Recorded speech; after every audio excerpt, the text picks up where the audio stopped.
My sister grabbed my wrist before I could reach the conference table and steered me toward the coffee station. "You're not sitting with us today," she said. Voice sweet, eyes sharp. "We need someone to handle refreshments. You're good at that." Then she straightened her blazer like she was smoothing the entire room into place and walked to her seat as if she owned the building. My father followed her without looking at me. He had not looked at me directly in nearly 3 years. Not since I left the family business for what he called a spreadsheet job. He said it at Thanksgiving, in front of everyone, with the kind of contempt reserved for things he refused to learn. My mother brushed past me and whispered, "Just be helpful." So I stood at the coffee station. I aligned the cups. I arranged the sugar packets. I kept my face neutral and my hands steady. The man who walked through that door in 6 minutes did not know my name yet. He would, by the end of the afternoon. Content reference Y sit, 0, index egal 0. His name, at least the name my family expected, was the Meridian Rep. Meridian Capital Group was the private investment firm backing my sister's biggest deal to date. A 52-unit luxury development on the east side of Charlotte. Big projected returns. Glossy deck. Pre-drafted press release sitting in my sister's email drafts folder. My sister, Vivian, was 33 and built from charisma and certainty. She could make strangers feel lucky just to be in the same room. My father, Leonard, called it instinct. He called her a natural. He called me reliable, which was his polite word for invisible slash. What they did not know was this. Meridian had been bleeding for almost a year. Quietly. Smoothly. Like a person smiling while they faint. And 3 weeks ago, a private acquisition fund had bought controlling interest in Meridian's core development portfolio. What they did not know was that I was on the board of that acquisition fund. My name is Naomi Brooks. I'm Yurmidokuz. I work in forensic accounting and distressed acquisitions. I spend my days tracing misrepresentation, verifying collateral, and watching people lie with perfect teeth. I learned early that being underestimated is a resource. You can waste it, or you can let it compound and collect when it matters. Today, it mattered. Vivian's partnership agreement required proof of liquid assets. $275,000. Verifiable and transferable within 48 hours. It was the equity buy-in for a junior development partner. In return, she would get a stake, a seat at the table, and the right to tell everyone she was in private equity now. The problem was simple. Vivian did not have $275,000. I knew that because 6 weeks ago, she called me for the first time in over a year. "Just a bridge," she said. "Too casual. Just something to carry me to signing. Once the deal closes, it pays for itself." I let her talk. She always sounded convincing when she wanted something. I told her I would think about it. Then I opened my laptop and started reading every filing connected to Meridian. I did not call her back. Instead, I called my board chair. I asked for one favor. I asked for the meeting to proceed exactly as scheduled. And I asked for our compliance director to attend. His name was Adrian Cho. Meticulous, unreadable, and calm in a way that makes liars feel the walls shifting closer.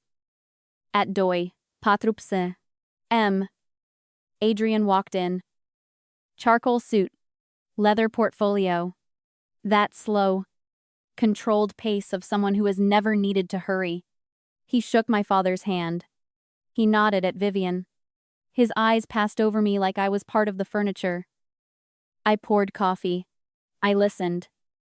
"Meridian is pleased with the structural terms," Adrian said, sitting across from my sister. "The timeline is aggressive but achievable. Before we execute, we need standard financial verification. I trust you have liquidity documentation ready." Vivian slid a slim folder across the table. Of course. Adrian did not touch it. In the interest of time, he said, we have updated our verification protocol. Paper statements create an authentication lag. We are moving to direct digital confirmation. Could you log into your banking portal and display the balance on screen? We will record the timestamp and proceed immediately. The room went quiet. I watched Vivian's hands. Vivian talks with her hands. She sells with her hands. She performs with her hands. Her hands were flat on the table. Still. That's not really standard. Vivian said carefully. I've never done live portal confirmation for a deal like this. It is standard now.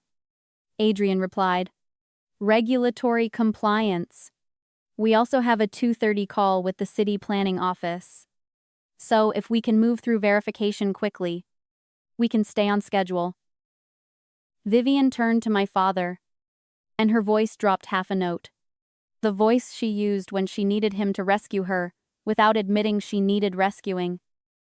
Dad, she said, do you want to handle the transfer view? The funds are parked in the joint account we set up for project operating capital. You're a co-holder. You can authorize the display. My stomach tightened. Just slightly. This was a smarter pivot than I expected.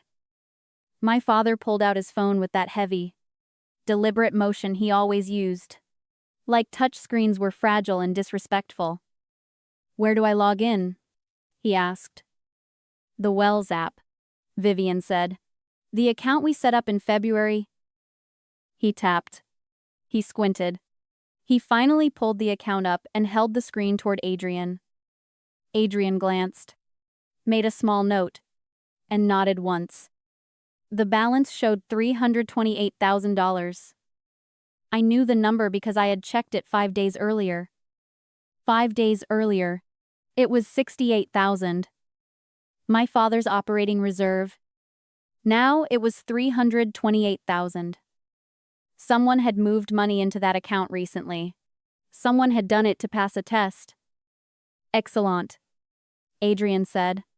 That satisfies the liquidity requirement. Vivian's shoulders loosened by 1 fraction.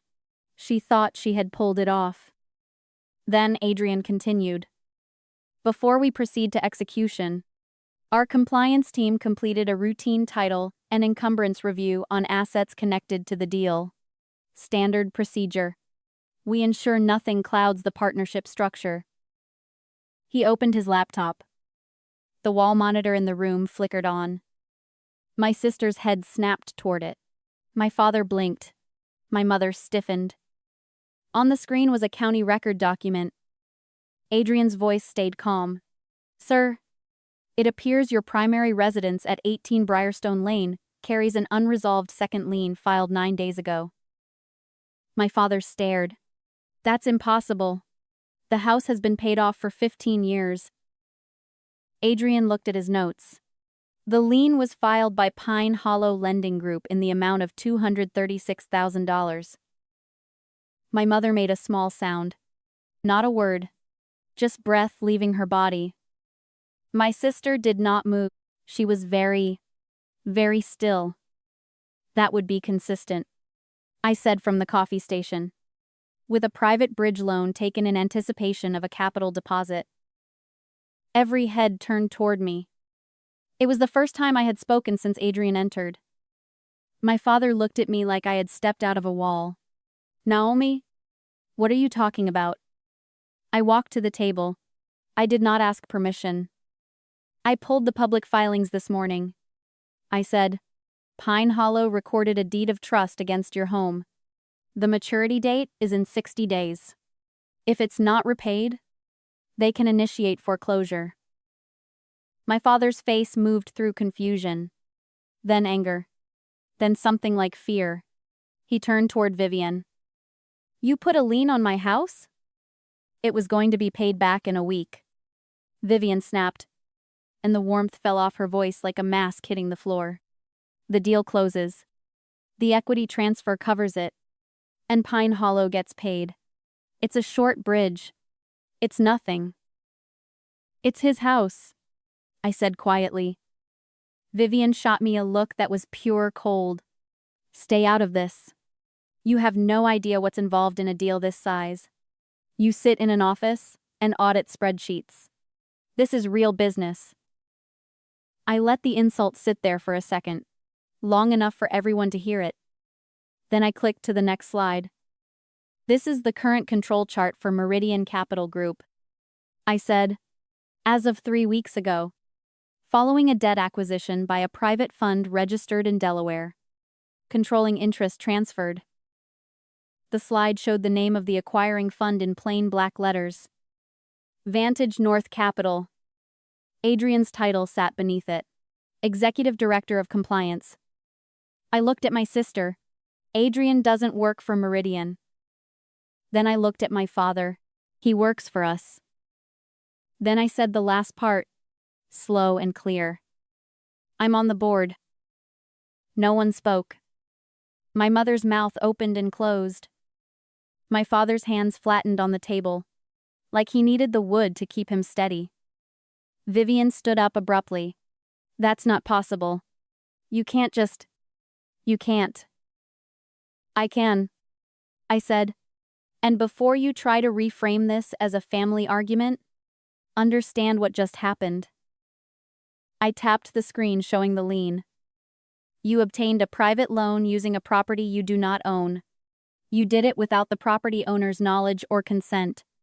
Then you moved the loan proceeds into a joint account and presented that balance as proof of your personal liquidity. That is misrepresentation in a commercial context. Vivian's eyes flashed. You've been waiting for this. No, I said, surprising even myself with how calm I sounded. I've been waiting to stop being the person you shoved to the corner. My father finally looked at me. Really looked at me. The way you look at someone when you realize you never learned who they were. Adrian closed his portfolio and stood. I'll be in the lobby, he said to me. Take whatever time you need. The door shut behind him. My mother started crying quietly. She always cried at conflict, like it was weather. My father's voice came out different, not commanding, not certain. How long have you been doing this kind of work? He asked. 7 years, I said. He nodded slowly, like he was converting the number into regret. Vivian's jaw tightened. So what? You're going to ruin me? You're going to call the police and humiliate me in front of Dad? I looked at her and spoke like I speak in boardrooms. I have 2 options, I said. Option 1. I refer this to counsel and regulators. The lien. The undisclosed collateral. The misrepresentation. I have everything documented. Vivian's face flickered. Option 2. I continued, sliding a single page toward her. You sign a personal liability agreement acknowledging this debt. I will pay Pine Hollow directly today. The lien is released. Dad keeps the house. You repay the amount over 3 years on a structured schedule. No press. No court. No criminal exposure. Vivian stared at the page like it was poison. My father stared at the table like it was a grave. Before I tell you what she did next, if you were in my position, would you choose mercy or consequences? Comment **** 1 or 2, ****. Vivian swallowed. Then, she looked at my father. Searching for rescue. He didn't give it. He looked tired. Older than he had this morning. Vivian picked up the pen. She signed.